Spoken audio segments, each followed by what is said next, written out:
56. Which is derived from the formal position of a person in the organization. A. Expert power. B. Referent power. C. Reward power. D. Legitimate power. 57. Responsibility can be assigned to A. Human beings. B. Non-living objects. C. Both A and B. D. None of the above. 58. Underscore is absolute and cannot be delegated. A. Authority. B. Accountability. C. Responsibility. D. None of the above. 59. Responsibility may be defined in terms of A. Functions. B. Targets. C. Goals. D. All of the above. Management concepts. 196. 60. Responsibility flows in underscore. A. Downward direction. B. Upward direction. C. All directions. D. None of the above. 61. Subordinate is always responsible to his underscore. A. Peers. B. Foreman. C. Management. D. Superior. 62. The techniques to define responsibilities so as to actively involve members of an organization in its coordination effort are A. Responsibility charting. B. Role negotiation. C. PERT and CPM. D. Both A and B. True or false? 1. The ability to grant or withhold rewards is a key source of power. 2. The term power is often considered as synonymous to responsibility. 3. The authority given to a position is legal and legitimate. 4. Authority means ability to do something. 5. Authority can be visible from organizational chart. 6. Referent power is derived from the formal position of a person in the organization. 7. Responsibility arises from a superior-subordinate relationship. 8. Responsibility is absolute and can be delegated. 9. Responsibility chart is an important technique that can supplement the use of role negotiation. 10. Accountability arises out of responsibility and the two go together. 11. Responsibility flows downward. 12. A superior is always responsible to his subordinate. Match the following. 1. Match the following. Column by column. 1. Authority. Ability to do something. 2. Non-financial rewards. The example for referent power. 3. Teacher. C. Recognition and status. 4. Mahatma Gandhi. D. Right to do something. 5. Power. The example for expert power. 197. 2. Match the following. Column by column. 1. Responsibility charting. A flows upward. 2. Responsibility. B flows in all directions. 3. Authority. C technique to define responsibility. 4. Power. D superior and subordinate. 5. Delegation of authority. E flows downward. Define just in one sentence. 1. Responsibility charting. 2. Responsibility. 3. Accountability. 4. Authority. 5. Role negotiation. 6. Power. 7. Coercive power. 8. Referent power. 9. Reward power. 10. Centralization. 11. Decentralization. 12. Delegation of authority. 13. Span of control. Answers. Fill in the blanks. 1. Authority. 2. Power. 3. Unlimited. 4. Authority. 5. Reward. 6. Human beings. 7. Upward. 8. Responsibility charting. 9. Role negotiation. 10. Authority. Management concepts. 198. Multiple choice questions. 1 to 2 B3 D4 to 5 D. 6 C7 D8 D9 B10 A. 11 D12 to 13 D14 D15 D. 16 to 17 D18 C19 B20 C. 21 to 22 C23 B24 to 25 C. 26 to 27 D28 B29 to 30 D. 31 C32 D33 B34 B35 D. 36 C37 to 38 B39 D40 D. 41 to 42 C43 to 44 C45 D. 46 D47 to 48 to 49 B58. 51 D52 C53 B54 C55 B. 56D 57 58 C 59D 60D 61D 62D. True or false? 1. True. 2. False. 3. True. 4. False. 5. True. 6. False. 7. True. 8. False. 9. False. 10. True. 11. False. 12. False. Match the following. 1. Match the following. 1. D2. C3. E4. B5. 8. 2. Match the following. 1. C2. The 3. E4. B5. D. 199. Study Note 11. Leadership and Motivation. This study note includes 11.1 Leadership, 11.2 Characteristics of Leadership, 11.3 Motivation, 11.1 Leadership. Introduction. As management itself consists in getting things done through others, therefore, the human beings can be called the most dynamic elements of management, and the other factors of production remain just dormant. In an organization, direction means guiding, overseeing or looking at these human beings. Directing the employees include A. Supervising employees, B. Leading employees, C. Motivating employees, D. Communicating with employees. Managers or supervisors at all levels act as leaders because they have under them subordinates whose efforts have to be organized and harmonized. Leadership as an activity is common to all organizations, whether business or non-business. Leadership is the art of influencing others to direct their will, abilities, and efforts to the achievement of leaders' goals. In other words, leadership refers to the quality of the behavior of the individuals whereby they guide people or their activities in organized effort. Leadership, in another sense, means the capacity of an individual to influence the thought and actions of others in some useful direction. Leadership has been defined by experts from time to time as follows. According to Davis, leadership is the ability to persuade others to seek defined objectives enthusiastically. It is the human factor which binds a group together and motivates it towards goals. According to the Hyman, leadership is the process by which an executive imaginatively directs, guides and influences the work of others in choosing and attaining specified goals by mediating between the individuals and the organization in such a manner that both will obtain maximum satisfaction. According to Kuntz and Donnell, leadership is the ability of a manager to induce subordinates to work with confidence and zeal. In essence, thus leadership may be defined in terms of totality of functions by managers as individuals and as a group. Leadership may be defined simply as influence, the art or process of influencing people, so that they will strive willingly towards the realization of common goals. The essence of leadership is followership. Thus, leadership process is an interplay of three elements: the leader, the follower and the situation. Leadership and motivation. 211.2 Characteristics of leadership. An analysis of the definitions of leadership brings out following characteristics of leadership. 1. Leadership is a personal quality. 2. Leadership presupposes the existence of a group of followers. There can be no leadership without followers. 3. Leadership tries to influence the individuals to behave in a particular way. Successful leaders are able to influence the behavior, attitudes and beliefs of the followers. 4. Leadership arises out of functioning for a common goal. 5. Leadership is a continuous process of influencing behavior.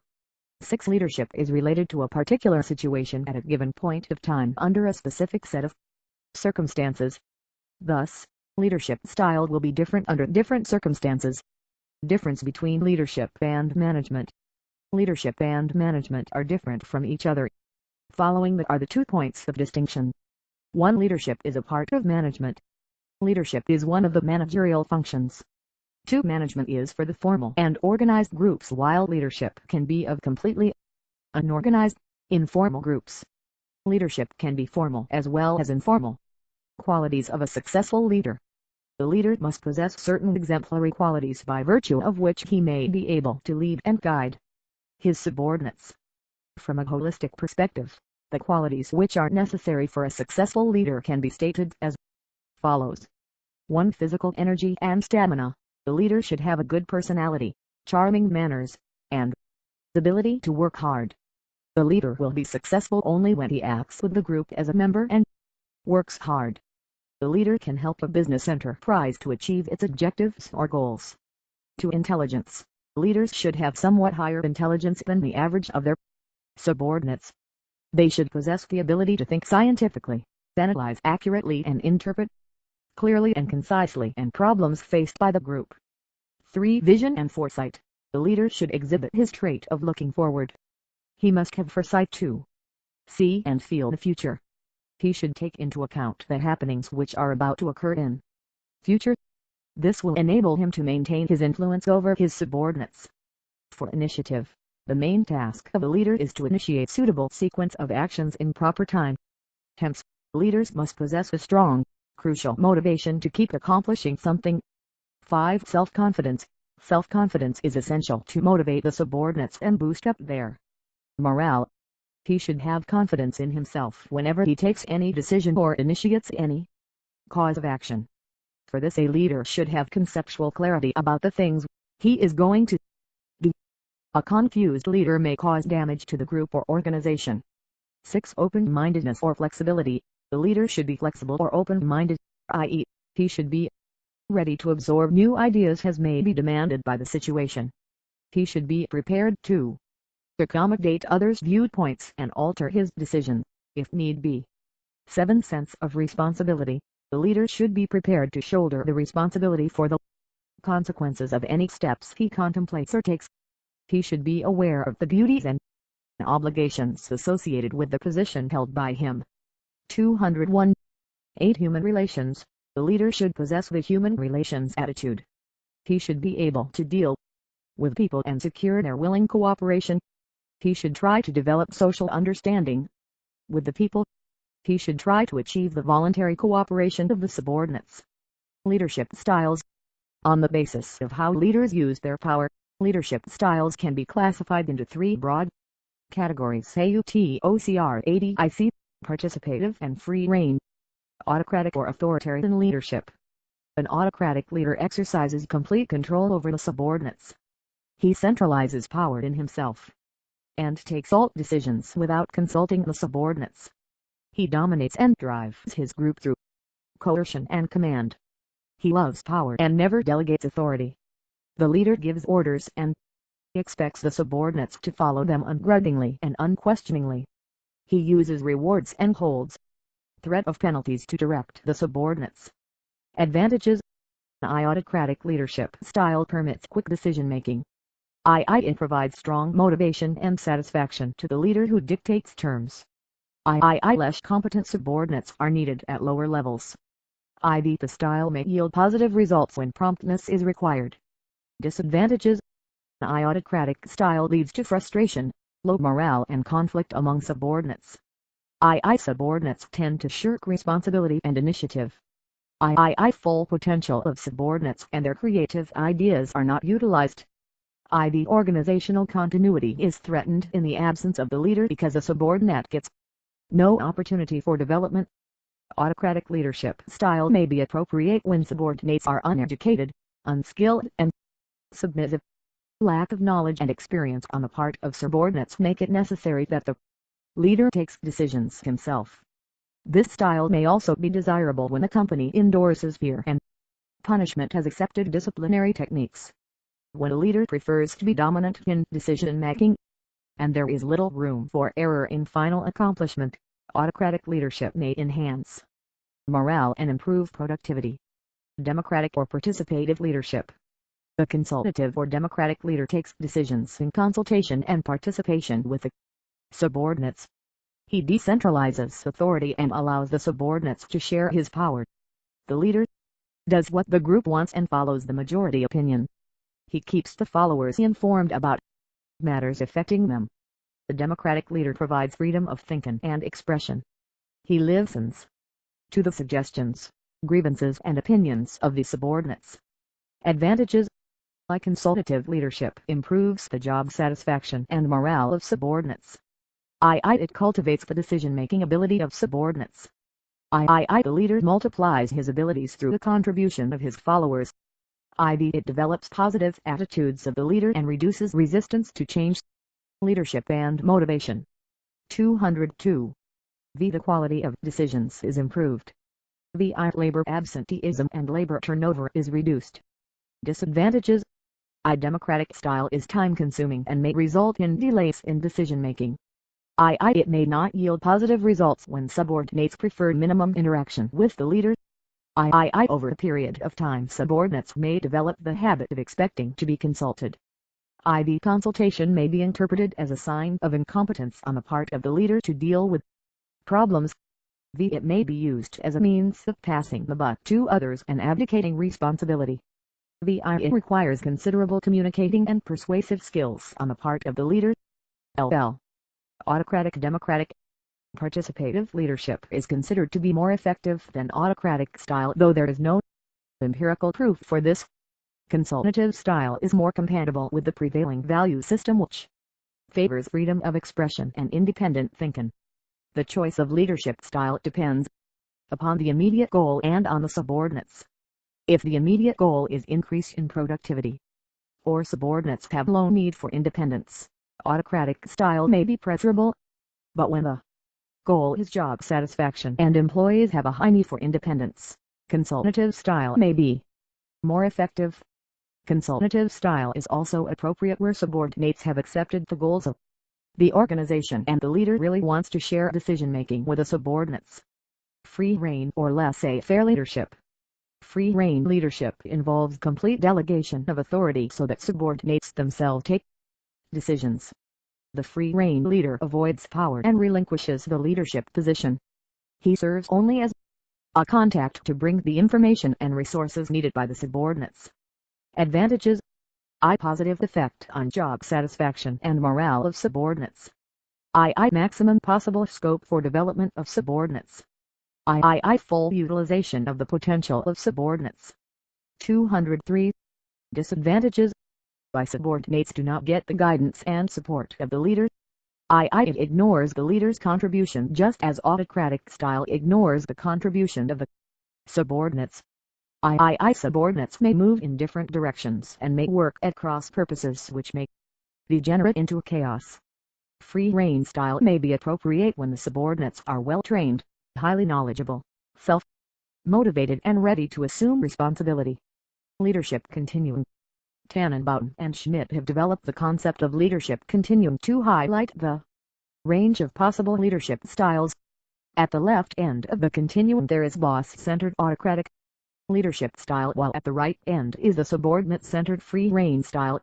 As one moves from the left extreme to the right extreme, the degree of control goes down and the freedom of subordinates goes up. 1. Manager makes decision and announces it. It is an extreme form of autocratic leadership whereby the boss takes the decision and asks the subordinates to implement it. 2. Manager sells the decision. In this style the boss alone takes the decision and persuades the subordinates to accept it.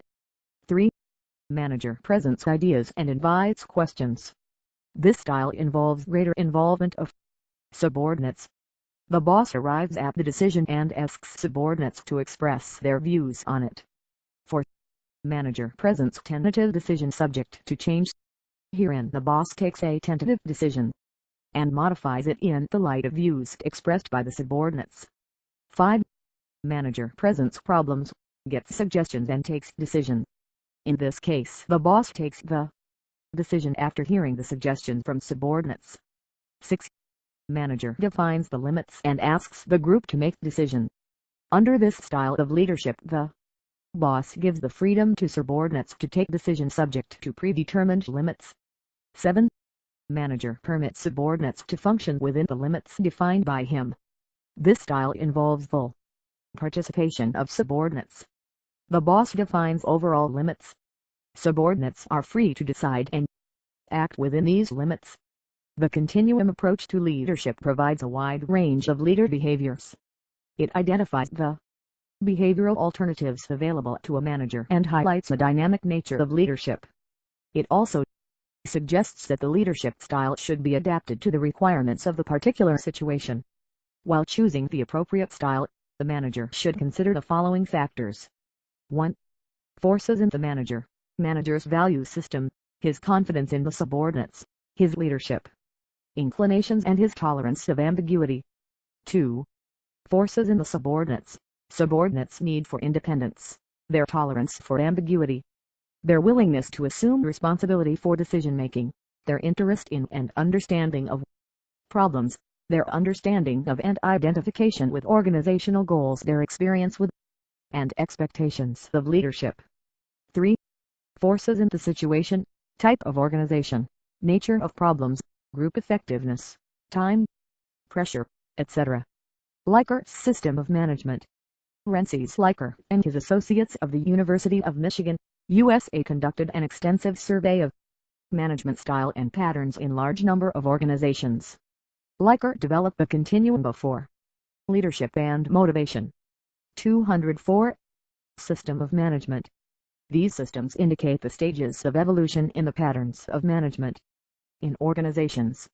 These are based on several variables, namely leadership, motivation, communication, interaction, influence, decision-making process, goal setting and control process. A brief description of the Likert's 4 management systems is given below. System 1. Exploitative autocratic. The managers under this system make all work-related decisions and order their subordinates to carry out the decisions. The managers also define standards and methods of performance. The subordinates have absolutely no say in the decision-making process. The communication between the manager and his subordinates is highly formal in nature and downward in direction. Such managers believe in threats and punishments to get things done. They exercise strict supervision and control over the subordinates. System 2. Benevolent autocratic. System 2 managers are also autocratic, but they are not exploitative. They adopt a paternalistic approach towards the subordinates. They allow some freedom to subordinates to carry out their tasks within the prescribed limits. The managers adopt patronizing attitudes towards the obedient and faithful subordinates. They are rewarded for accomplishment of goals, but the subordinates who do not their tasks are treated harshly. Thus carrot and stick approach to motivation is adopted under this system. System 3. Consultative. Managers under this system set goals and issue orders after discussing them with the subordinates. They take major decisions themselves and allow subordinates to take the routine decisions. Subordinates are free to discuss the work-related matters with the managers. Thus there is two-way communication in the organization. Managers trust subordinates to carry out their tasks. Greater emphasis is placed on rewards than on penalties to motivate the subordinates. The control system tends to be goal-oriented and flexible. System 4. Democratic. Under this system, goals are set and work-related decisions are taken by the subordinates. Supervision and control are group-oriented. Managers are friendly and supportive in their attitudes towards the subordinates. Subordinates are permitted self-appraisal on the basis of mutually set goals. In addition to economic rewards, subordinates are given a sense of purpose and feeling of worth. The communication system is completely open. Likert suggested that System 4 is the ideal system towards which organizations should work. Contingency approach to leadership. It is clear from the foregoing description that leadership is a product of many forces that act and interact simultaneously. Every manager must achieve some degree of integration of these varying and complex forces, otherwise a void in his leadership may arise. An integrated model of leadership has been proposed by George Terry. Leadership consists of 4 main variables. 1. The leader. The leader's personal values, deep beliefs and convictions shape his perceptions and behavior. The leader's confidence in the group members, extent of power sharing and generous circumstances the leader prefers are important characteristics. The leader's awareness of self is also significant. 2. The followers. The forces within the followers include identification with the leader's objectives, interest and involvement in solving problems, knowledge and experience, need for independence, etc. 3. The organization. nature and type of organization exercise significant influence on leadership. When the degree of interdependence between specialized units is high, lateral relationships are essential for coordination. This is because the followers tend to center their attention in their own work and do not see the impact of their actions on others. Similarly, technology governs the degree to which the task is structured. In case of highly structured tasks, the leader has more 205 influence because employees' work behavior is specified and major decisions are centralized. Standard operating instructions and detailed manuals are provided and little is left for the group members to decide. When the task is uncertain, a permissive and passive leadership tends to be more effective because exact makeup of work is unknown. 4. The environment. Leadership should be in harmony with the external environment. Social values, economic and political conditions, etc., bring about changes that lead to a redefinition of acceptable and effective leadership. Leadership effectiveness. In business enterprises, managers at various levels assume a role of leadership in relation to their subordinates for getting the right things done in a proper manner to achieve a certain set of goals. The effectiveness of managers as leaders is critical to organizational survival and success. Hence there is a high premium on leadership effectiveness in business enterprises. There are at least 3 major views on the determinants of leadership effectiveness. One view is that effectiveness is a function of the personal qualities or traits of the individuals who assume a role of leadership. The second view is that leadership effectiveness is a matter of what leaders do and how they behave. This is known as the behavioral approach. The 2 most important dimensions of the behavior of leaders are productivity orientation and employee satisfaction orientation. The third view is that leadership effectiveness is a function of interaction among at least 3 variables: the leader, the group of followers, and the task situations. This is known as the situational or contingency approach to leadership as discussed earlier. On a careful examination of the above discussed 3 views on the determinants of leadership effectiveness, we may make the following observations. A. Effective leadership requires certain basic qualities among persons who assume a role of leaders. These are necessary but not sufficient.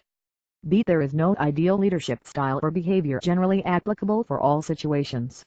Leadership effectiveness can be secured or enhanced by tailoring the style to the demands of each situation. See the important situational factors which exert considerable influence on leadership effectiveness. Are task complexities, the skills and attitudes of the group of followers, their relations with the leader and the position power of the leader himself.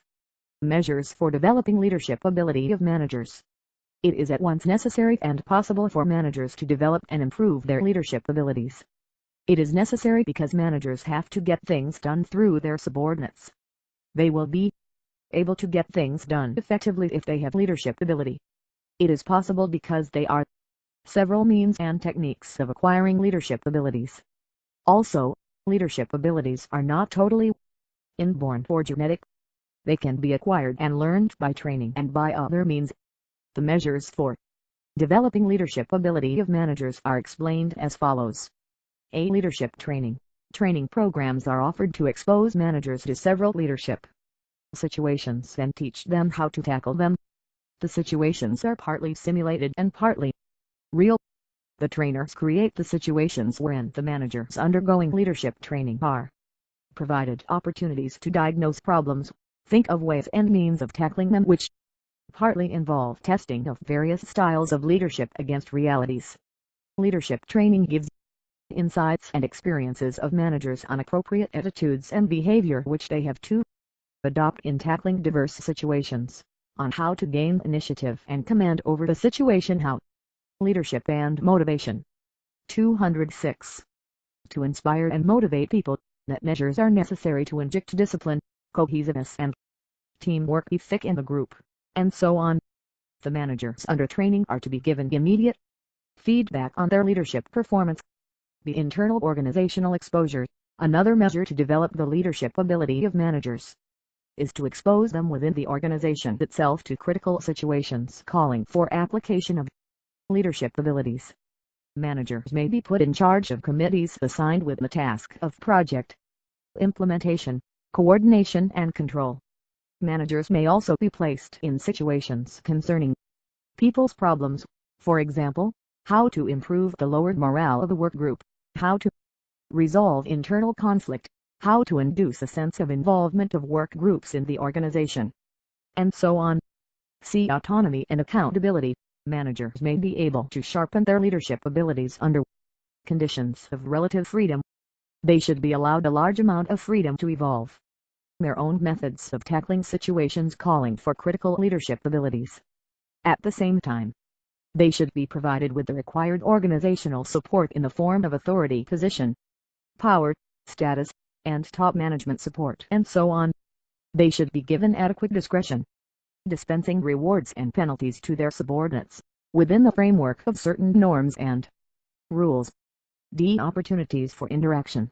Managers should also have opportunities to interact with their subordinates in a more intense and continuous manner. This is partly a matter of availability to time.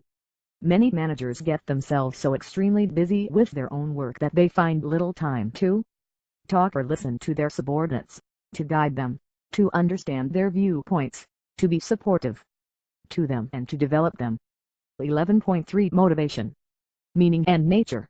The term motivation has been derived from the word motive. Motive means the urge to do something. Motivation may be defined as the process of inducing or inspiring people to take the desired course of action. According to Stephen Robbins, motivation is the willingness to exert high levels of effort towards organizational goals, conditioned by the effort's ability to satisfy some individual needs. The process of motivation begins with the awareness of the need. Feeling of an unsatisfied need causes tension. A person takes some action to satisfy his need. If the action succeeds to satisfy the need, the person feels motivated. In case the action fails, the person takes a different action. When the present need is satisfied, a new need arises and the process is repeated. Discovery of new need. Fulfillment of need. Non-fulfillment of need. Search for new action. Search for action. Awareness of need. 207. Thus, motivation involves interaction between needs and incentives. Incentives are the inducements which are used to motivate people. An incentive has motivational power because it helps to satisfy some need. Several financial and non-financial incentives are used to motivate people. On the basis of the above description, the following characteristics of motivation can be identified. 1. Motivation is a psychological concept. It is based on human needs which generate within an individual. Needs are feelings in the mind of a person that he lacks certain things. Such feelings influence the behavior and activities of the individual. 2. Motivation is total, not piecemeal. The person cannot be motivated in parts. An employee is an indivisible unit and his needs are interrelated. He cannot be motivated by fulfilling some of his needs partly. 3. Motivation is a continuous process. It is not a time-bound program or a touch-and-go affair. Human needs are infinite. As soon as one need is satisfied, new ones arise. In the words of MacGregor, man is a wanting animal. As soon as one of his needs is satisfied, another appears in its place. This process is unending. Satisfaction of one need gives feeling of another and the process continues. 4. Motivation causes goal-directed behavior. A person behaves in such a way that he can satisfy his goals or needs. A person will work so long as he feels his actions are fulfilling his strongly felt needs. He will not pursue the activity and will lose interest in his work if he feels that it is not satisfying his needs. 5. Motivation may be financial or non-financial. The form of motivation depends upon the type of needs. Financial incentives include pay, allowances, bonus and perquisites. Non-financial incentives consist of recognition, praise, responsibility, participation in decision-making, challenging job, etc. 6. Motivation is a complex process. There is no universal theory or approach to motivation. Moreover, individuals differ in what motivates them. Therefore, the manager has to analyze and understand a variety of needs and has to use a variety of rewards to satisfy them. He should not expect overnight results. Importance of motivation. Motivation is one of the most crucial factors that determine the efficiency and effectiveness of an individual in organization. All organizational facilities will remain useless unless people are motivated to utilize these facilities in a productive manner. Motivation is an integral part of management process, and every manager must motivate his subordinates to create in them the will to work. High motivation provides the following advantages. 1. Higher efficiency. Motivation is an effective instrument in the hands of management to maximize efficiency of operations. The worker may be very competent, but no activity can take place until the individual is willing to perform that activity. What employees do depends largely on how much and why they want to do. Motivated employees give greater performance than demotivated ones. 2. Optimum utilization of resources. Motivation inspires employees to make best possible use of different factors of production. They work wholeheartedly to apply their abilities and potential in minimizing waste and cost. The enterprise can make maximum use of its physical and financial resources. 3. Reduction in labor turnover. High motivation leads to job satisfaction of workers. Opportunities for need satisfaction make employees loyal and committed to the organization. As a result, labor absenteeism and turnover are low. 5. Better industrial relations. Increased labor productivity in turn results in higher wages for employees. Motivational schemes create integration of individual interests with organizational objectives. There arises a sense of belonging and mutual cooperation at all levels. Motivation will foster team spirit among workers. This will reduce labor unrest and create better relations between management and workers. Leadership and motivation. 208. 6. Easier selection. An enterprise that offers abundant financial and non-financial incentives enjoys reputation in the labor market. Therefore, it can easily attract competent persons for filling various vacancies. 7. Facilitates change. High motivation helps to reduce resistance to change. An organization has to incorporate changes to cope with environmental changes. Properly motivated employees accept, introduce and implement these changes, keeping the organization effective. Theories of motivation. There are several theories of motivation. Some are called content theories and others are called process theories. These theories can be summed up as under 1. Maslow's need hierarchy theory. 2. Herzberg's two-factory theory. 3. Theory X and Theory Y by McGregor. 4. Alder-Herzberg existence, relatedness and growth theory. 5. Achievement motivation model by McClelland. 6. J. Stacy Adams equity theory. 7. Victor Vroom's expectancy theory. Only the first three theories have been discussed since they are the most important ones. McGregor's model. Professor Douglas McGregor has developed the theory of motivation on the basis of hypotheses relating to human behavior. According to McGregor, the function of motivating people involves certain assumptions about human nature. There are two alternative sets of assumptions which McGregor has described as Theory X and Theory Y. Theory X. Theory X of motivation is based on the following assumptions. 1. The average individual is by nature indolent and will avoid work if he can. 2.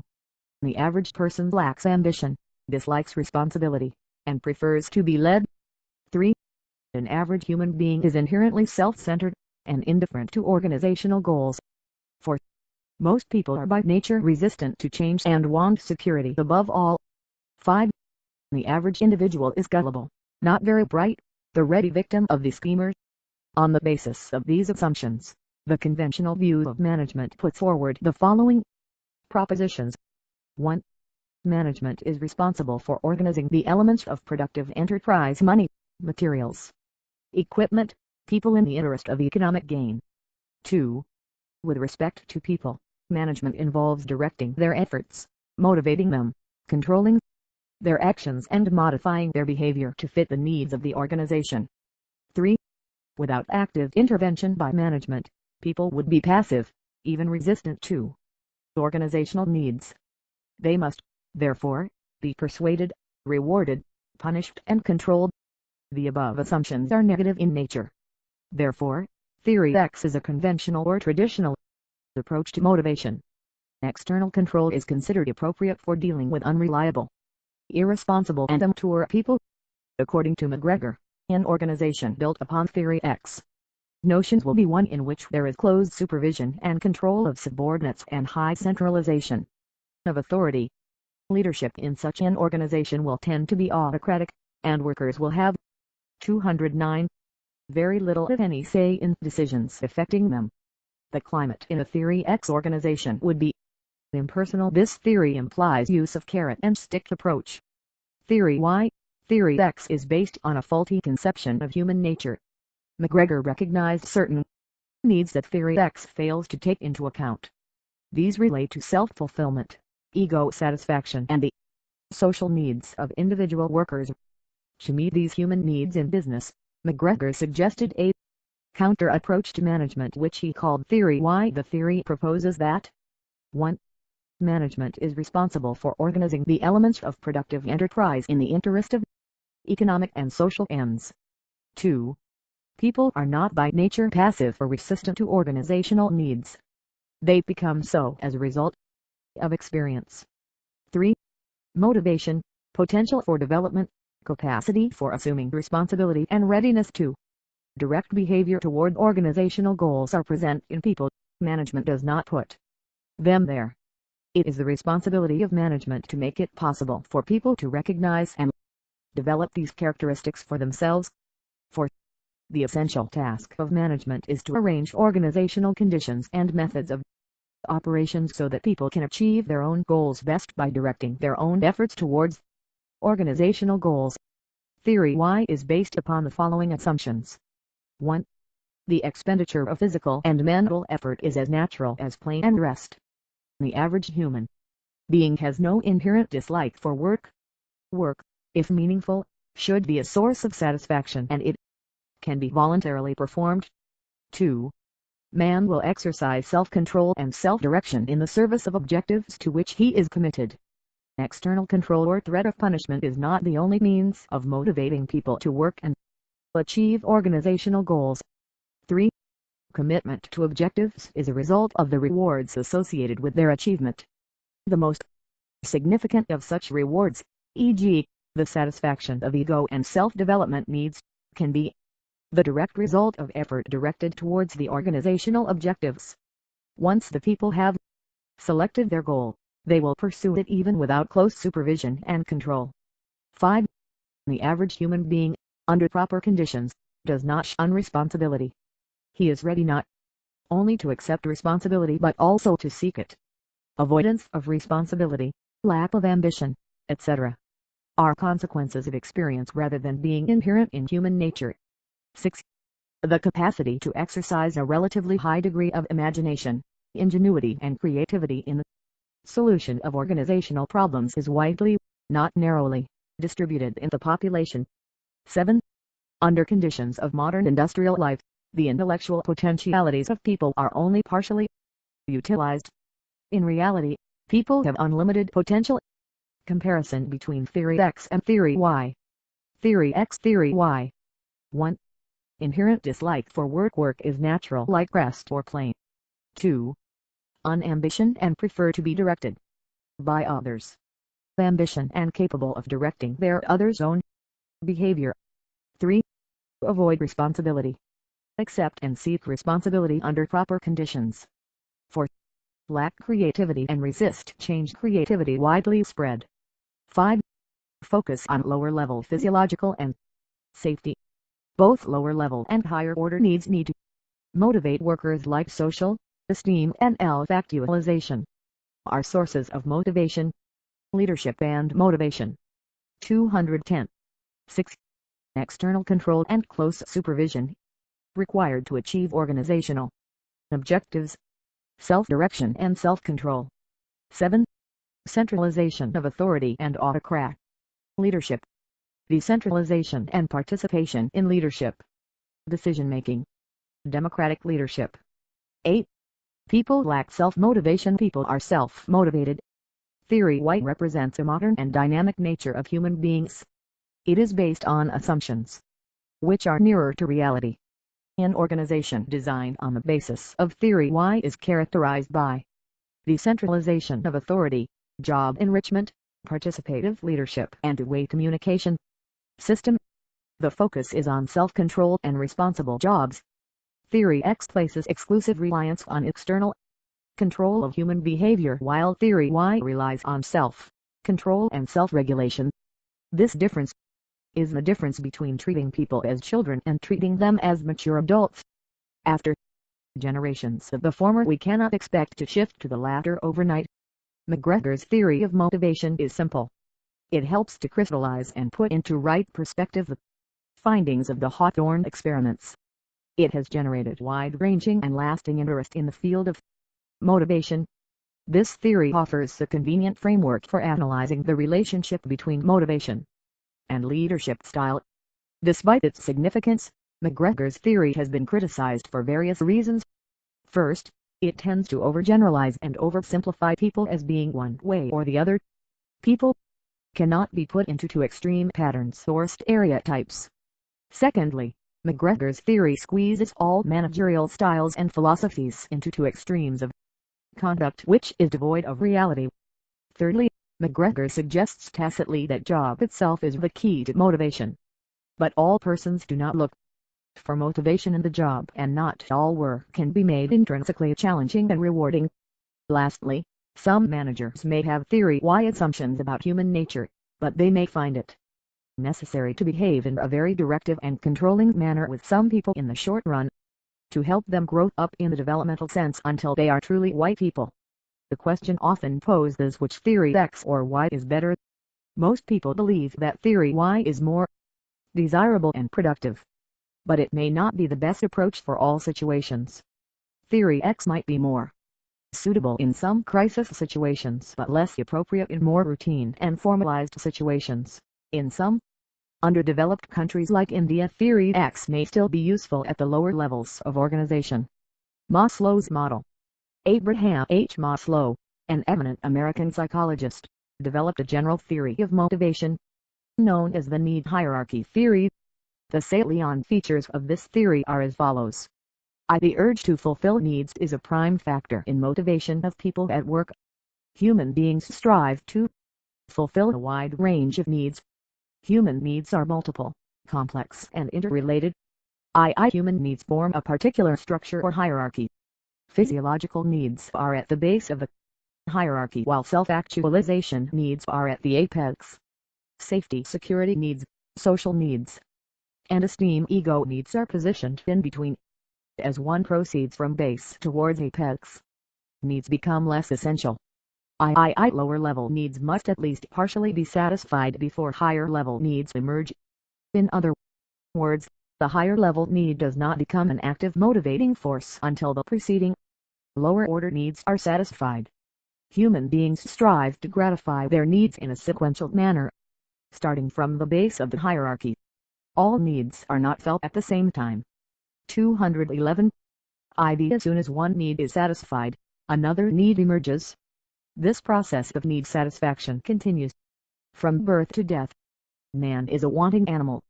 The satisfied need is not a motivator, i.e., it ceases to influence human behavior. It is the unsatisfied needs which regulate an individual's behavior. The various need levels are interdependent and overlapping. Each higher level need emerges before the lower level need is completely satisfied. 1. Physiological needs. These are biological needs required to preserve human life. Therefore, these needs are also known as survival needs. They include needs for food, drink, air, sleep, etc.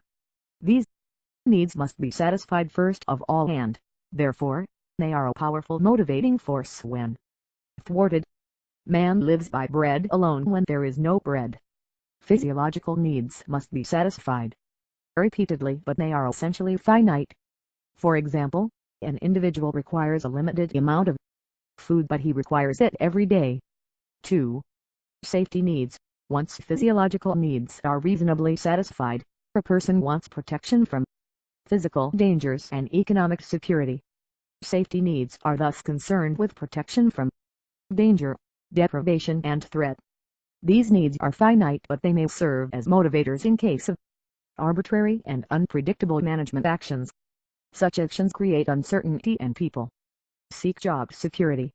Organizations can influence these needs through pension schemes, insurance plans, fear of dismissal, etc.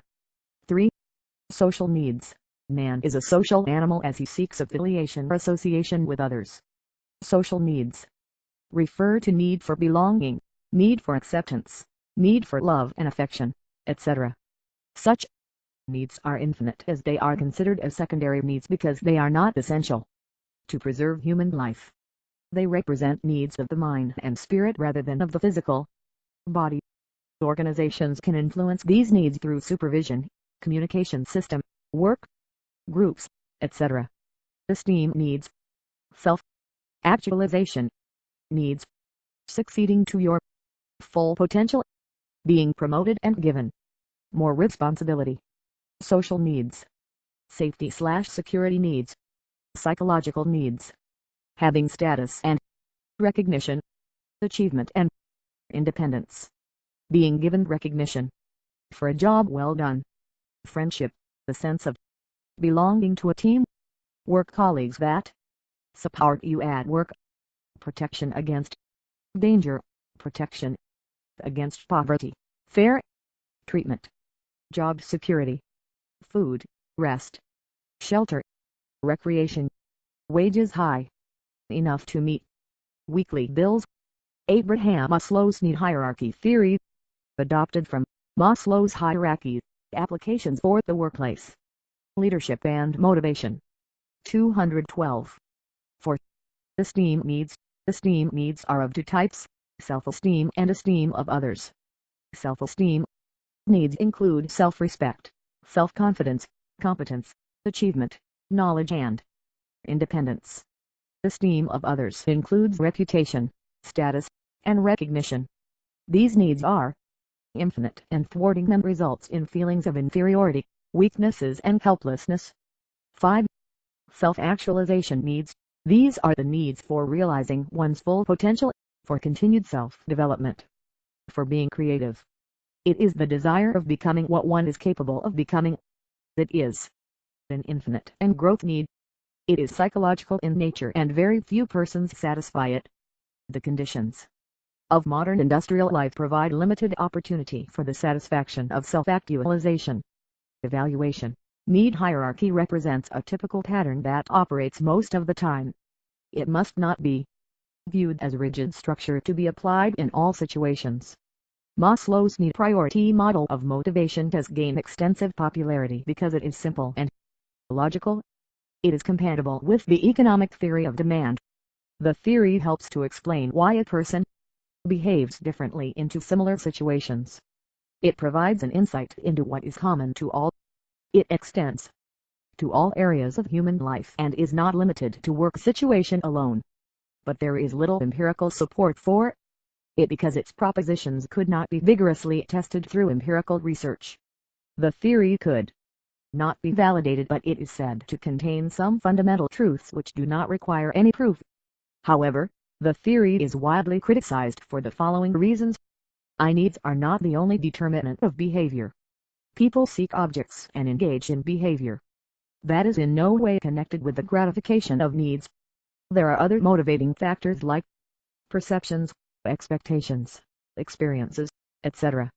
The theory gives an oversimplification of human needs and motivation. Need recognition and fulfillment do not always follow the specific sequence of hierarchy suggested by Maslow. Need classification is somewhat artificial and arbitrary as human needs cannot be classified into neat, watertight compartments. Therefore, the theory may not have universal validity. The hierarchy of needs is not always fixed. Different people may have different orders. For example, in case of creative people like singers, painters, etc., self-actualization need may become a dominant motivating force even before the lower order needs are satisfied. Similarly, the need priorities of the same individual may change over time. As a result, the manager cannot keep up with a continuously revolving set of needs. Thus, Maslow's model presents a somewhat static picture of need structure. The theory does not recognize individual differences. Individuals differ in the relative intensity of their different needs. Maslow's theory is based on a relatively small sample. It is a clinically derived theory and its unit of analysis is the individual. That is why Maslow presented his model with apologies to those who insisted on conventional reliability, validity, sampling, etc. There is no definite evidence that once a need is satisfied it loses its motivating force. It is also doubtful that satisfaction of one need automatically activates the next need in the hierarchy. Some persons will not aspire after their lower order needs have been satisfied. Human behavior is the outcome of several needs acting simultaneously. The same need may not lead to the same response in all individuals.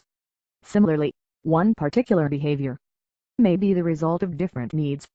There is lack of direct cause and effect relationship between need and behavior. Despite these limitations, Maslow's theory has a common sense appeal for managers. It is still relevant because needs are important for understanding behavior. The theory provides a convenient conceptual framework for the study of motivation. It helps to explain interpersonal and intrapersonal differences in human behavior. Herzberg's model. In the late 50s, Frederick Herzberg and his associates conducted interviews of 200 engineers and accountants in the Pittsburgh area of the United States. These persons were asked to relate elements of their jobs which made them happy or unhappy. An analysis of their answers revealed that feelings of unhappiness or dissatisfaction were related to the environment in which people were working. On the contrary, feelings of happiness or satisfaction were related to their jobs. 213. According to Herzberg, maintenance or hygiene factors are necessary to maintain a reasonable level of satisfaction among employees. These factors do not provide satisfaction to the employees but their absence will dissatisfy them. Therefore, these factors are called dissatisfiers. These are not intrinsic parts of a job but they are related to conditions under which a job is performed. They are environmental factors extrinsic to the job and are given in the following table. Table: Maintenance factors, motivating factors, company policy and administration, technical supervision, interpersonal relationship with peers, interrelationship with supervisors, interrelationship with subordinates, salary, job security, working conditions status, achievement, recognition, advancement, opportunity for growth, responsibility, work itself. On the other hand, motivational factors are intrinsic parts of the job. Any increase in these factors will satisfy the employees and help to improve performance, but a decrease in these factors will not cause dissatisfaction. Herzberg noted that the two sets of factors are unidimensional, i.e. their effect can be seen in one direction only. He admitted that the potency of any of the job factors is not solely a function of the nature of the factor itself. It is also related to the personality of the individual who may be either a motivation seeker or a maintenance seeker. A motivation seeker is motivated primarily by the nature of the task and has high tolerance for poor environmental factors. On the other hand, maintenance seeker is motivated primarily by the nature of his environment and tends to avoid motivation opportunities. He is dissatisfied with maintenance factors surrounding the job. He shows little interest in the kind and quality of work. Herzberg's theory has received a great deal of attention and it has become popular among managers. One striking conclusion of Herzberg's theory is that one cannot achieve higher performance simply by improving wages and working conditions. The conclusion should be an eye-opener to managers who go on improving wages and fringe benefits with the hope of improving efficiency. Herzberg stressed upon the job as an intrinsic motivating factor. The key to job satisfaction and high performance lies in job enrichment. Herzberg's two-factor theory has made a significant contribution towards improving managers' basic understanding of human behavior. His theory is simple and based on empirical data. It offers specific actions for managers to improve motivation and performance. This theory has exercised tremendous impact in stimulating thought, research and experimentation in the area of work motivation. Traditionally, job satisfaction and dissatisfaction were viewed as opposite ends of a single continuum. Herzberg's findings indicate that dissatisfaction is not simply the opposite of satisfaction or motivation. Satisfaction and dissatisfaction are independent rather than opposite ends of the same continuum. Motivating factors: satisfaction, motivation, no satisfaction, no motivation. Hygiene factors: dissatisfaction, no satisfaction, leadership and motivation. 214. Criticisms of the theory. Herzberg's theory has been criticized on the following grounds. The theory is based on a small sample of 200 accountants and engineers, which is not representative of the workforce in general. Other researchers have drawn different results from similar studies. The theory is most applicable to knowledge workers. Studies of manual workers are less supportive of the theory. Therefore, the theory is not universally applicable. Herzberg's model is method-bound and is limited by the critical incident method used to obtain information. When satisfied people attribute the causes of their feelings to themselves. When they are dissatisfied they attribute their failures to outside forces. People tend to tell the interviewer what he would like to hear rather than what they really feel. The interview method used by Herzberg suffers from bias. The approach is highly subjective. Therefore, the empirical validity of the theory is doubtful. The theory focuses too much attention on satisfaction rather than on performance level. There is no direct link between satisfaction, motivation and performance. Therefore, Herzberg's two-factor theory is an oversimplified presentation of the process of motivation. The distinction between maintenance factors and motivating factors is not fixed. The same factor may be motivating for some people and maintenance factor for other people. Comparison of Maslow and Herzberg theories. Herzberg's theory is an extension of Maslow's need priority model. The two models are basically compatible or complementary. There is a close similarity between survival needs, physiological, safety and social needs, and dissatisfaction and dissatisfiers on the one hand, and between growth needs, esteem and self-actualization needs, and satisfiers on the others. Both Maslow and Herzberg model tend to oversimplify the motivational process. Maslow's model is formulated in terms of human needs, while Herzberg's model is in terms of rewards or goals. Herzberg has attempted to refine and reinforce on the need priority model and has thrown a new light on the content of work motivation. The two models showed marked similarities as shown below.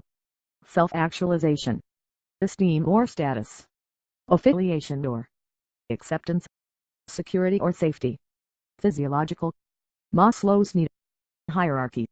Herzberg's two-factor theory, challenging work, achievement, growth in the job, responsibility, advancement, recognition, status, interpersonal relations, quality of supervision, company policy, and administration, working conditions, job security, salary, maintenance factors, motivation. Answer the following. 1. What is meant by motivation? Explain the characteristics of motivation. 2. Explain the importance of motivation. 3. Write about Hemsinger theory of motivation. 215. 4. Briefly explain Maslow's need hierarchy theory of motivation. 5. Explain Herzberg's two-factor of motivation. 6. Define leadership and explain the characteristics of leadership. 7. Explain the qualities of a successful leader. 8. Explain the difference between leadership and management. 9. Explain the different types of leadership styles. 10. Write about leadership continuum. 11. Explain about the Likert system of management. 12. What are the measures to be taken for developing leadership ability of managers? Fill in the blanks. 1. The term motivation has been derived from the word underscore underscore underscore underscore underscore underscore underscore underscore. 2. Motive means the urge to do underscore underscore underscore underscore underscore underscore underscore underscore. 3. Motivation is a underscore underscore underscore underscore underscore underscore underscore underscore concept. 4. Motivation is a process. 5. Berg stands for underscore. 6. Has developed a theory of motivation on the basis of hypotheses relating to human behavior. 7. Theory is based on a faulty conception of human nature. 8. An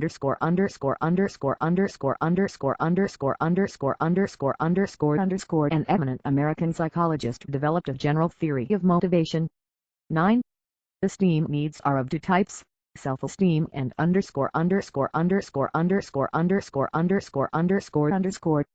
10. Frederick Herzberg and his associates conducted interviews of engineers and accountants in the Pittsburgh area of the United States. Multiple choice questions. 1. The art of influencing others to direct their will, abilities and efforts to the achievement of goals is: A. Directing. B. Motivation. C. Leadership. D. Staffing. 2. Leadership is the ability of a manager to induce subordinates to work with confidence and zeal. A. Hyman. B. Kuntz and O'Donnell. C. Davis. D. Rensis Likert. 3. There can be no leadership without: A. Managers. B. Subordinates. C. Followers. D. Superiors. 4. Leadership process is interplay of three elements: A. The leader, the follower and the situation. B. The leader, the followers and the subordinates. C. The leader, the followers and the superiors. D. None of the above. Leadership and motivation. 216. 5. Leadership is a part of A. Organization. B. Management. C. Both A and B. D. None of the above. 6. Which one is not the quality of a successful leader? A. Vision and foresight. B. Human relations. C. Physical energy and stamina. D. None of the above. 7. Autocratic leadership is also known as: A. Authoritarian leadership. B. Democratic leadership. C. Free-rein leadership. D. None of the above. 8. The leader who exercises complete control over the subordinates is: A. Authoritarian leadership. B. Democratic leadership. C. Free-rein leadership. D. None of the above. 9. Which leadership style permits quick decision-making? A. Democratic style. B. Laissez-faire leadership. C. Authoritarian leadership. D. None of the above. 10. Which style leads to frustration, low morale and conflict among subordinates? A. Democratic leadership. B. Authoritarian leadership. C. Laissez-faire leadership. D. None of the above. 11. Democratic leadership is also known as: A. Authoritarian leadership. B. Free-rein leadership. C. Laissez-faire leadership. D. Participative leadership. 12. Style may be appropriate when the subordinates are well-trained, highly knowledgeable, self-motivated. A. Autocratic style. B. Free-rein style. C. Participative style. D. All of the above. 13. Leadership continuum was developed by: A. Professor Bernard. B. Professor Terry. C. Tannenbaum and Schmidt. D. Stephen Robbins. 14. Free-rein leadership is also known as: A. Laissez-faire leadership. B. Participative leadership. C. Authoritarian leadership. D. None of the above.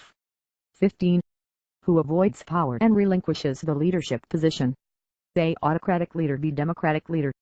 C. Free-rein leader. D. All of the above. 16.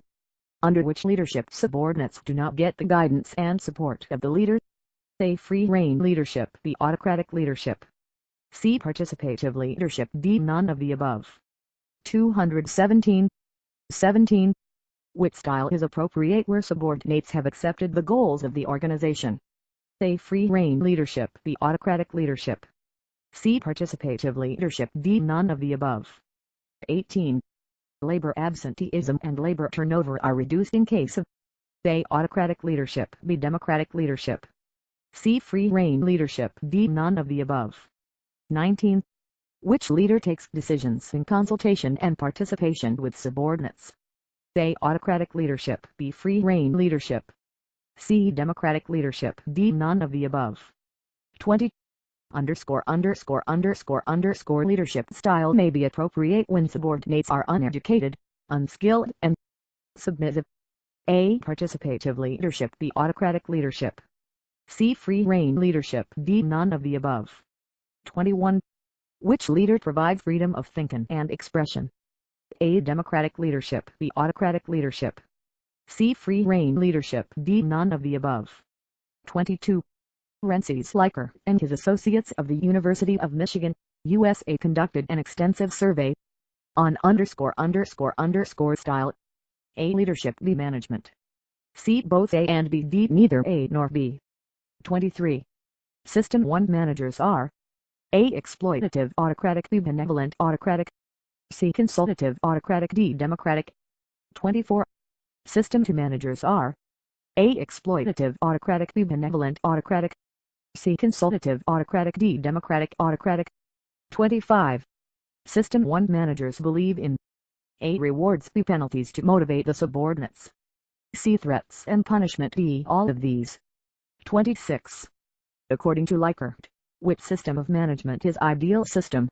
A. System 1. B. System 2. C. System 3. D. System 4. 27. Under which system managers set goals and issue orders after discussing them with the subordinates? A. Exploitative autocratic. B. Benevolent autocratic. C. Consultative. D. Democratic. Leadership and motivation. 218. 28. Carrot and stick approach to motivation is adopted under which system? A. Exploitative autocratic. B. Benevolent autocratic. C. Consultative. D. Democratic.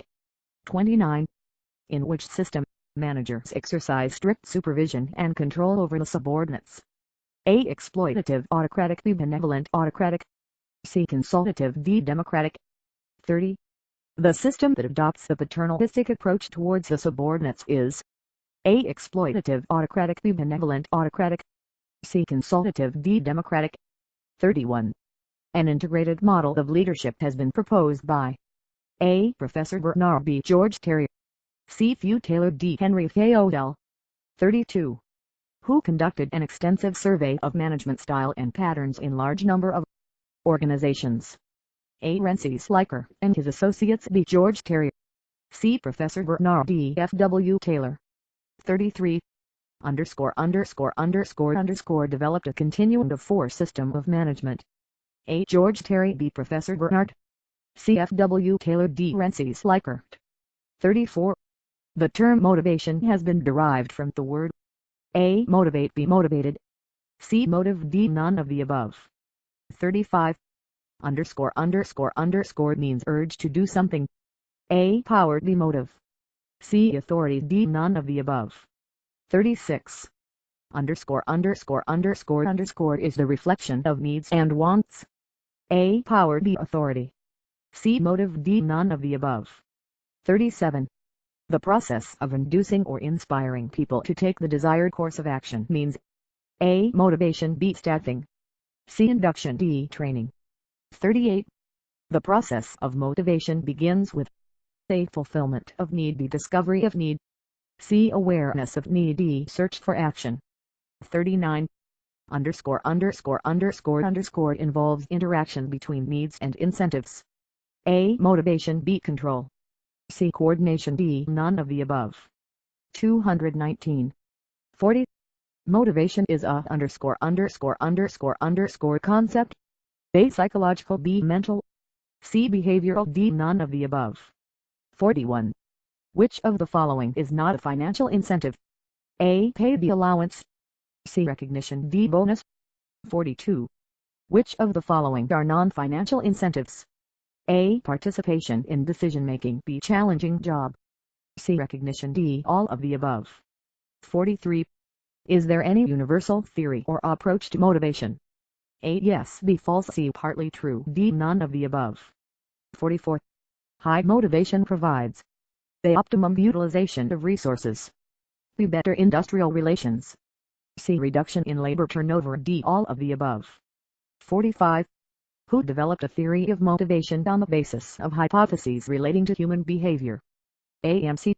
Rogers. B. J. Stacy Adams. C. Victor Vrooms. D. Herzberg. 46. the theory that implies use of carrot and stick approaches. A theory Y. B theory X. C. Maslow's need hierarchy theory D. Herzberg's model. 47. ____ is based on a faulty conception of human nature. A theory X. B theory Y. C. Maslow's need hierarchy theory D. Herzberg's two-factory theory. 48. Abraham H. Maslow, an eminent American psychologist, developed a general theory of motivation known as A theory X and theory Y. B need hierarchy theory. C. Herzberg's two-factory theory D. J. Stacy Adams equity theory. 49. Needs are at the base of the hierarchy according to Maslow. A. Safety needs. B. Esteem needs. C. Physiological needs. D. Self-actualization needs. 50. Need hierarchy theory is also known as A. General theory of motivation. B. Victor Vroom's expectancy theory. C. Theory X and theory Y. D. None of the above. 51. Hierarchy of human needs. A. Physiological needs, security needs, social needs, self-actualization needs, esteem needs, leadership and motivation. 220. B. Survival needs, safety needs, social needs, esteem needs, self-actualization needs. C. Physiological needs, social needs, safety needs, esteem needs, self-actualization needs. D. None of the above. 52. Which needs are required to preserve the human life? A. Safety needs. B. Social needs. C. Physiological needs. D. Esteem needs. 53. Physiological needs are also known as A. Biological needs. B. Survival needs. C. Either A or B. D. None of the above. 54. Esteem needs are classified into two types. A. Self-esteem and esteem of others. B. Safety and security needs. C. Social needs and esteem needs. D. None of the above. 55. The example of physiological need is A. Pension scheme. B. Competence. C. Work groups. D. None of the above. 56. The example of esteem need is A. Reputation. B. Recognition. C. Achievement. D. All of the above. 57. Which needs must be satisfied repeatedly? A. Survival needs. B. Social needs. C. Safety needs. D. All of the above. 58. Need for love and affection is A. Survival needs. B. Social needs. C. Safety needs. D. All of the above. 59. Which model is compatible with the economic theory of demands? A. Theory X and theory Y. B. Alter-Fersberg theory. C. Herzberg two-factor theory. D. Maslow's need hierarchy theory. 60. Need recognition and fulfillment always follow the specific sequence of hierarchy suggested by Maslow. A. True. B. False. C. Partly true. D. None of the above. 61. The hierarchy of needs is not always fixed. A. True. B. False. C. Partly true. D. None of the above. 62. Maintenance factors are also known as A. Hygiene factors. B. Motivating factors. C. Both A and B. D. None of the above. 221. 63. Identify the maintenance factors from the below. A. Work itself. B. Recognition. C. Advancement. D. Salary. 64. Identify the motivating factors from the below. A. Achievement. B. Opportunity for growth. C. Responsibility. D. All of the above. 65. Which factors are intrinsic parts of the job? A. Motivational factors. B. Maintenance factors. C. Hygiene factors. D. None of the above. 66. Maintenance factors are called dissatisfiers. A. True. B. False. C. Partly true. D. None of the above. 67.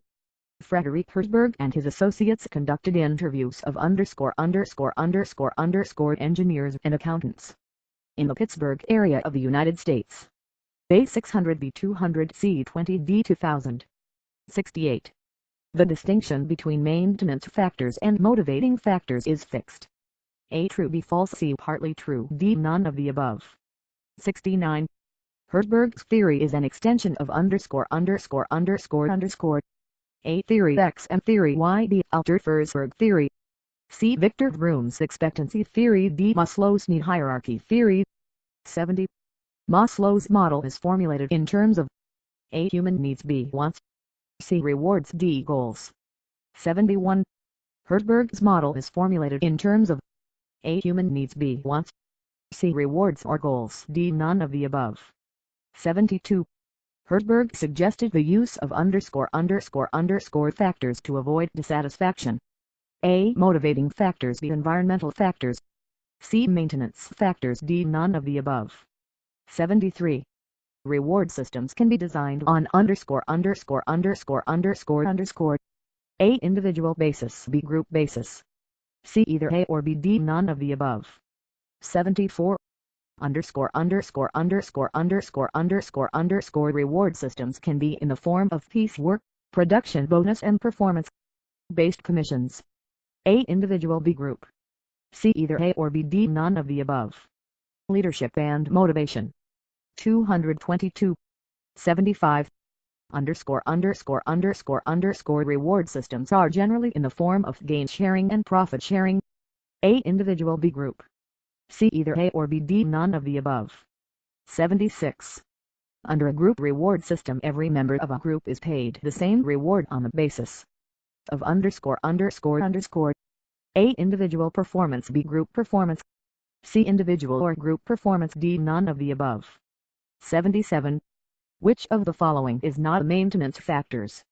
A. Achievement. B. Responsibility. C. Advancement. D. All of the above. 78. Which one is not the motivational theory? A. Alter-Herzberg theory. B. Contingency theory.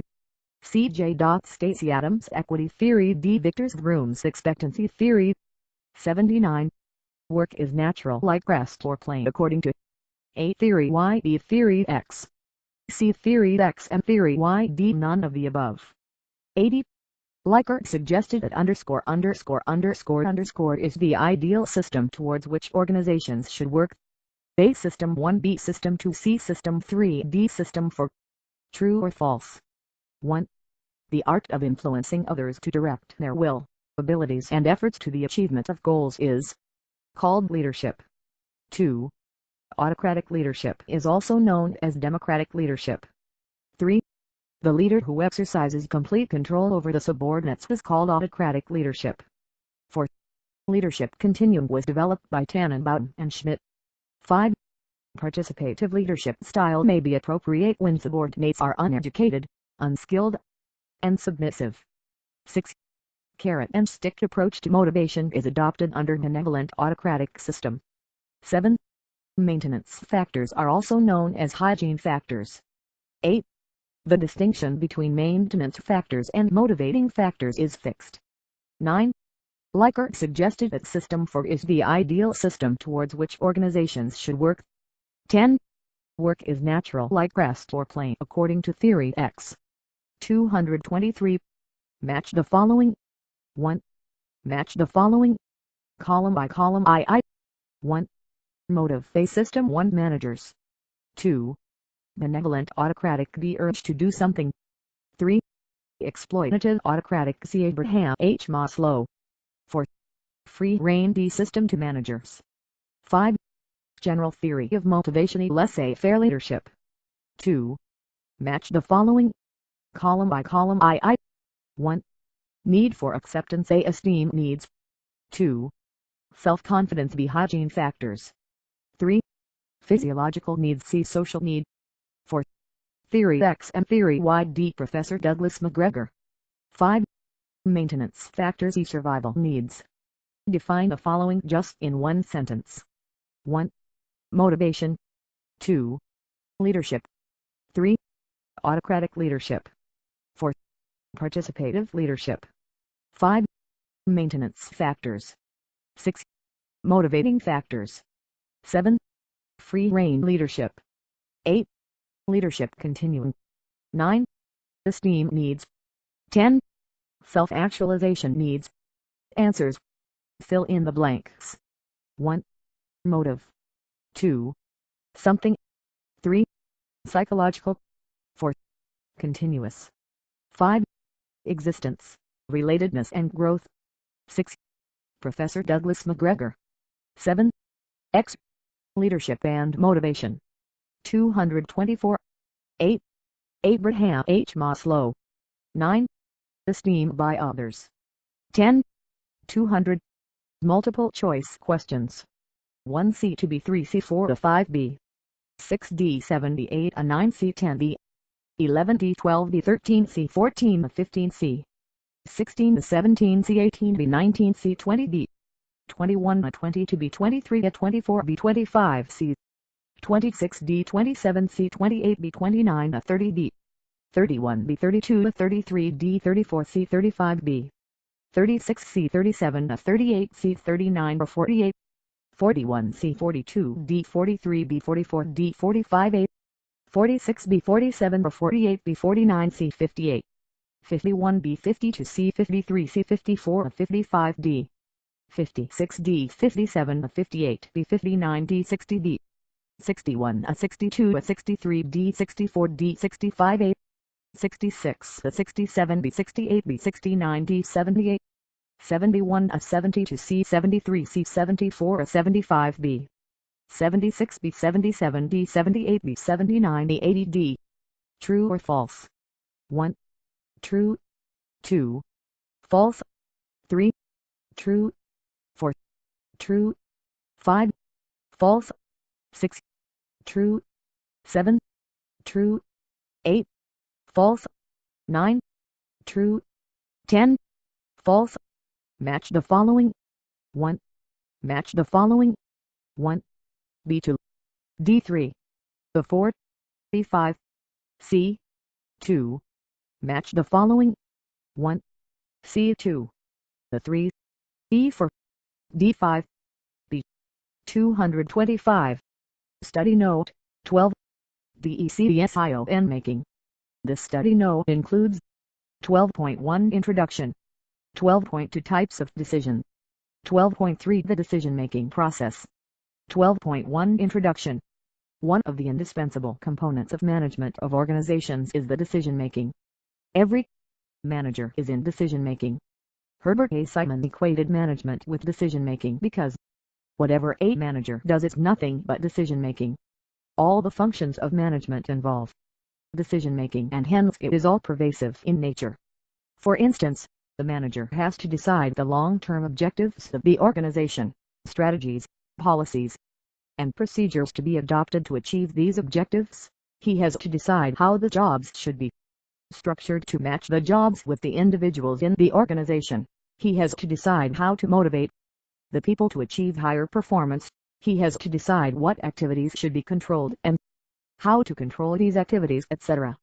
In other words, decision-making is the substance of the manager's job. According to Felix M. Lopez, the decision represents a judgment, a final resolution of a conflict of needs, means, or goals, and a commitment to action made in the face of uncertainty, complexity, and even irrationality. Thus, the decision is a course of action which is consciously chosen for achieving the desired result. In the words of George R. Terry, decision-making is the electing of an alternative from two or more alternatives, to determine an opinion or a course of action. The more comprehensive definition of decision-making is given by Andrew Schlegel in terms of the following.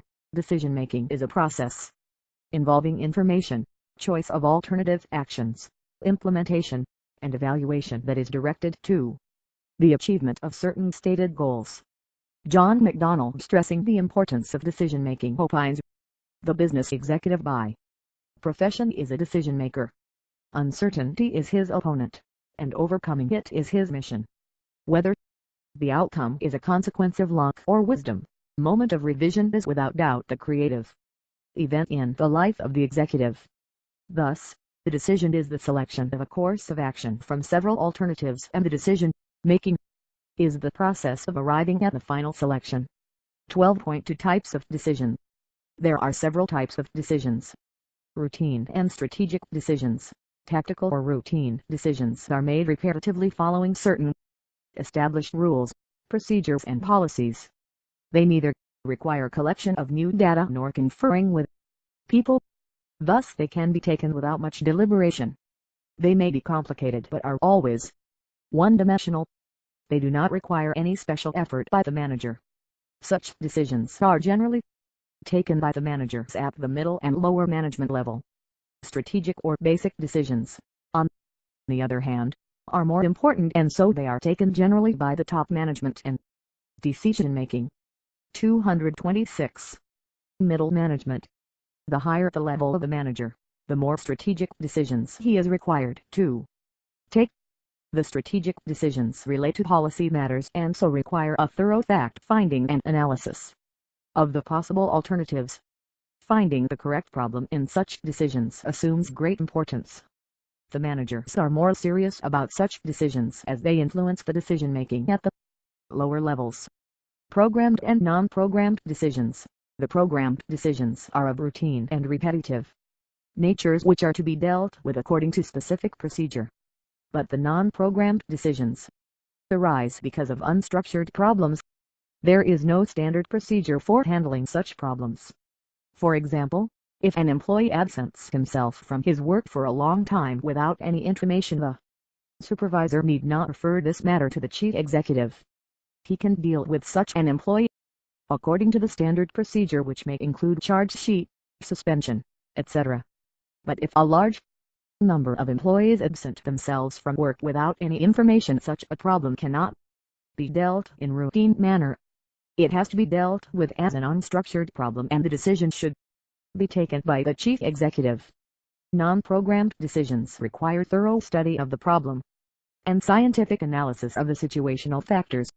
There has to be adequate probing analysis of various alternatives before taking such decisions. Policy and operating decisions. Policy decisions are of vital importance and are taken by the top management. They affect the entire enterprise. But operating decisions are taken by the lower management in order to put into action the policy decisions. For example, the bonus issue is a policy matter which is decided by the top management, but the calculations of bonus is an operating decision which is taken at the lower levels to execute the policy decisions. Organizational and personal decisions. Organizational decisions are those which a manager takes in his official capacity. Such decisions can be delegated. But personal decisions, which relate to the manager as an individual and not as a member of the organization, cannot be delegated. Individual and group decisions. When a decision is taken by an individual in the organization, that is known as individual decision. Such decisions are generally taken in small organizations and in those organizations where autocratic style of management prevails. Groups or collective decisions refer to the decisions which are taken by a group of organizational members, say board of directors or committee. 12.3 The decision-making process. Decision-making is every manager's primary responsibility. To make good decisions, manager should invariably follow the sequential set of steps as presented below. Say identifying and diagnosing the real problems. The first step in the decision-making process is the identification of the problem. Diagnosing the problem implies knowing the gap between what we want to happen and what is likely to occur if no action is taken, as pointed out by Newman and Summer. Identifying the cause of the gap and understanding the problem solve the problem. According to Peter H. Drucker, critical factor analysis is helpful in identifying the causes of the problem properly. A decision maker should collect as much information as possible before attempting to solve it. If possible, in addition to facts, opinions should also be collected, which would aid in diagnosing the problem effectively. B. Developing alternatives. While selecting the alternative course of action, the manager should consider the viable and realistic alternatives only. Further, he should consider the time and cost constraints and psychological barriers that would restrict the number of reasonable alternatives. Newport and Treeway contend that the brainstorming and group participants may be fruitfully employed in developing alternatives. Ingenuity, research and creative imagination are required to ensure that the best alternatives are considered before a course of action is selected for inclusion of it among the alternatives. 227. See evaluation of alternatives. Perhaps one of the most important steps in decision-making is the evaluation of each alternative. Here, the decision-maker draws a balance sheet of every alternative. By identifying the advantages as well as disadvantages of these alternatives, all pertinent facts about each alternative should be collected, the pros and cons must be considered and the Important points must be distinguished from the trivial or peripheral matters. The purpose of all this exercise is to limit the number of alternatives to a manageable size and then consider the alternatives for the selection. Some of the criteria for evaluating an alternative could be I. Resources available for implementing the alternative. II. Economy of effort. II. Element of risk involved. IV. Results expected. V. Time constraint. VI. Accomplishment of common goal. VII. Implementation problems, etc. D. Selection of an alternative. The next important step in decision-making process is the selection of best alternative from various available alternatives. Indeed, the ability to select the best course of action from several possible alternatives separates the successful managers from the less successful ones. Drucker mentions for criteria this: the risk, economy of effort, timing, and limitation of resources, before one alternative is selected among the available ones. E. Implementation and follow-up of the decision. The final step in decision-making process is the implementation of the selected alternative in the organization. The alternative selected should be properly communicated to those members of organization who are concerned with the decision. Acceptance of the decision by group members is absolutely essential to the successful implementation. Further, after implementation of the decision, it is necessary to follow up to see whether the decision is yielding the desired results or not. The manager should least hesitate to write out a decision that does not accomplish its objective. The manager should see it necessary that all organizational members participate in the decision-making as decision implementation. Quantitative techniques of decision-making. I. Linear programming. It is the technique for optimization of an objective function under given resources and constraints. The objective function is either maximization of some utility or minimization of some disutility. The technique is useful under conditions of certainty. II. Probability decision theory. The basic premise of this theory is that the behavior of the future is probabilistic and not deterministic. Various probabilities are assigned to the state of nature on the basis of available information or subjective judgment, and the likely outcomes of the alternative courses of action are evaluated accordingly before a particular alternative is selected. Payoff matrices and decision trees are constructed to represent the variables. II. Game theory. It is a useful aid to the decision maker under conditions of competitive rivalry or conflict. The adversaries in the conflict are supposed to be involved in a game of gaining at the total or partial expense of each other. There are two-person, three-person and n-person games, has also zero-sum and non-zero-sum games. IV. Queuing theory. The technique is designed to find solutions to waiting line problems for personnel, equipment or services under conditions of irregular demand. The objective is to find optimum volume of facilities to minimize the waiting period, on the one hand, and the investment associated with building up and maintaining the facilities, on the other. Public transport systems, hospitals, and big departmental stores are some of the possible users of this technique. Decision-making. 228. V. Simulation. It is a technique for observing the behavior of a system under several alternative conditions in an artificial setting. When the conditions of the environment are very complex and when it is not possible to find the one best way of doing things, it provides the manager a way out. The likely behavior of events and variables is observed and evaluated in a simulated setting. It is possible to experiment with various possibilities for alternatives in a simulated setting rather than in a natural setting. VI. Network techniques. There are two powerful network techniques: critical path method (CPM) and program evaluation and review technique (PERT), which are useful for project planning and control. Complex projects involve considerable cost and time. The objective is to minimize both by working out a critical path where managerial attention is to be concentrated. 8. Diagrammatic network of activities required for completion of a project is prepared in detail to assess their interrelation, to segregate sequential activities from simultaneous ones, and to estimate the probable time and cost of their completion.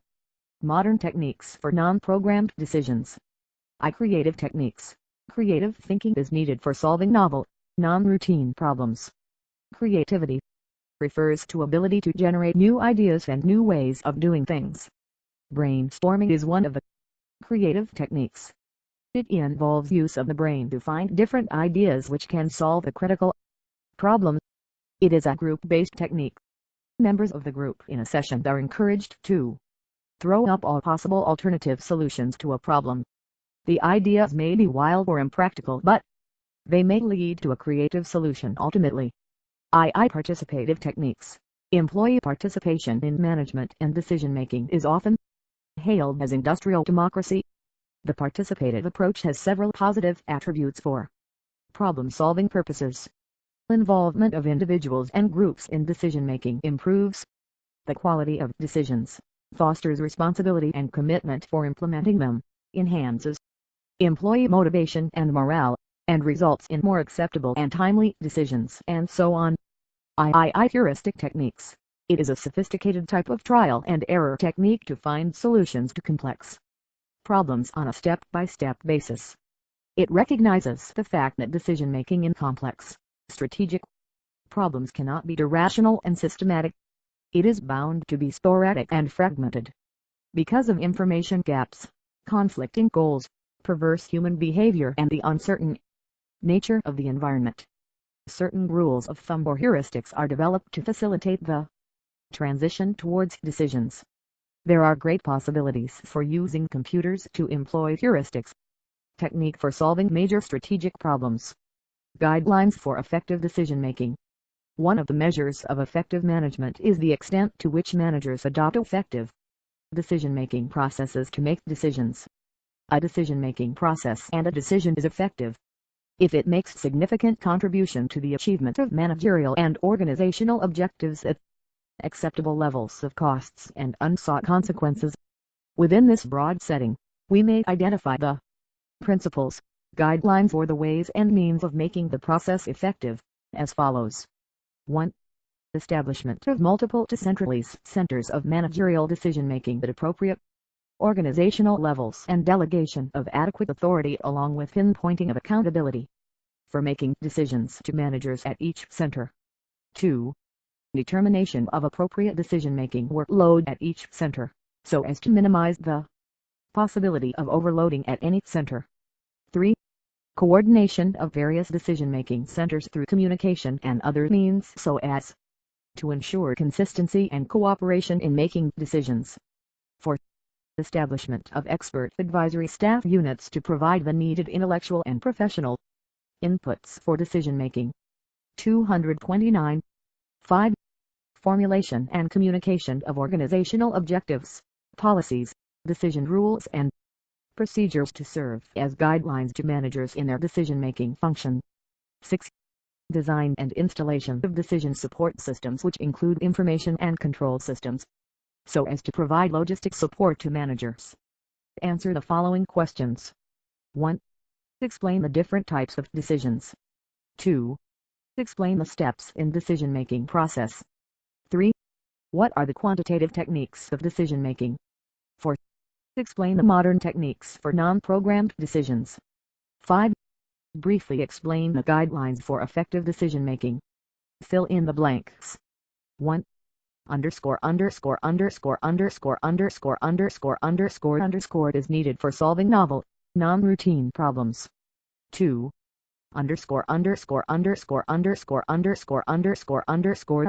Is a technique for observing the behavior of a system under several alternative conditions in an artificial setting. 3. The first step in decision-making process is 4.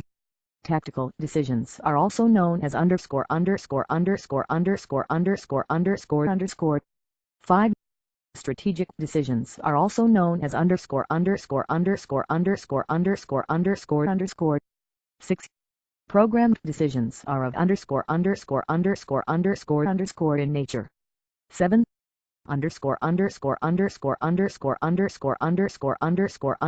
Decisions are those which a manager takes in his official capacity. 8. Group decisions are also called as 9. Matrices and decision trees are constructed to represent the 10. The final step in decision-making process is underscore underscore underscore underscore underscore underscore multiple choice questions. 1. Who equated management with decision-making? Because whatever a manager does, it's nothing but decision-making. A. Felix M. Lopez. B. John M. C. Donald. C. Andrew Schlegel. D. Herbert A. Simon. 2. The decision to launch a new production plant is A. Programmed decision. B. Non-routine decision. C. Personal decision. D. Organizational decisions. 3. Which decisions are repetitive and routine in nature? A. Basic decisions. B. Personal decisions. C. Programmed decisions. D. Non-programmed decisions. Decision making. 230. 4. Underscore underscore underscore underscore underscore decisions are concerned with unique problems or solutions. A. Basic decisions. B. Organizational decisions. C. Programmed decisions. D. Personal decisions. 5. Decision to attend a wedding ceremony is A. Basic decisions. B. Organizational decisions. C. Programmed decisions. D. Personal decisions. 6. Programmed decisions are made by A. Lower-level managers. B. Top-level managers. C. Middle-level managers. D. None of the above. 7. Non-programmed decisions are taken by A. Lower-level managers. B. Top-level managers. C. Middle-level managers. D. None of the above. 8. Non-programmed decisions include A. Decision to take over the sick unit. B. To restructure the existing organization. C. How to fill up the recently vacated position of zonal manager. D. All of the above. 9. Underscore underscore underscore underscore underscore decisions are those that are repetitive and routine. A. Organizational decision. B. Non-routine decisions. C. Programmed decisions. D. Non-programmed decisions. 10. The first step in the decision-making process is A. Identification and diagnosing the real problem. B. Evaluation of alternatives. C. Developing alternatives. D. Selection of an alternative. 11. The sequential set of steps in decision-making is A. Identification, evaluation, developing, selection, implementation. B. Identification, developing, evaluation, implementation, selection. C. Identification, developing, evaluation, selection, implementation. D. None of the above. 12. The criteria for evaluating the alternative in decision-making is A. Resources available for implementing the alternative. B. Time constraint. C. Accomplishment of common goal. D. All of the above. 13. Who suggested strategic factors refer to those that are most important in determining the action to be taken in solving a given problem. A. Chester I. Barnard. B. Lewis Talent. C. George Terry. D. None of the above. 231. 14.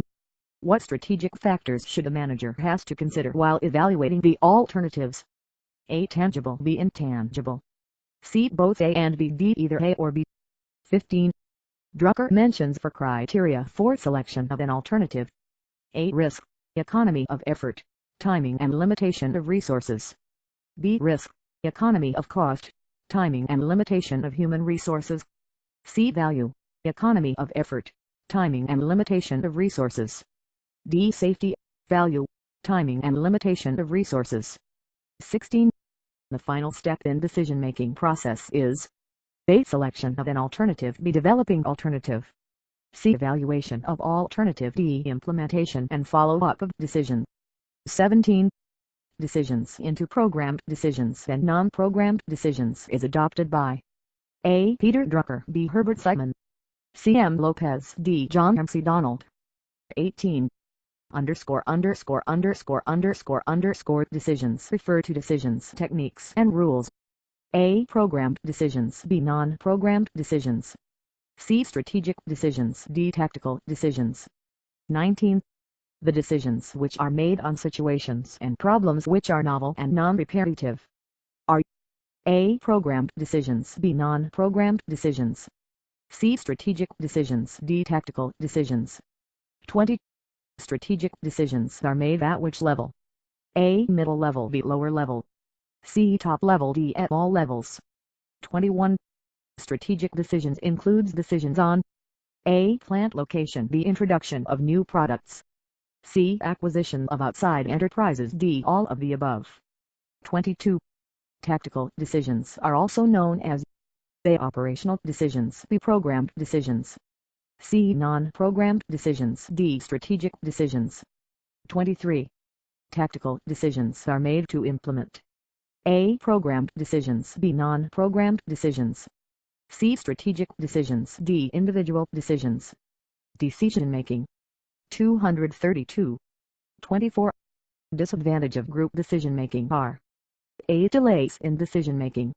B. Lack of rationality and responsibility among group members.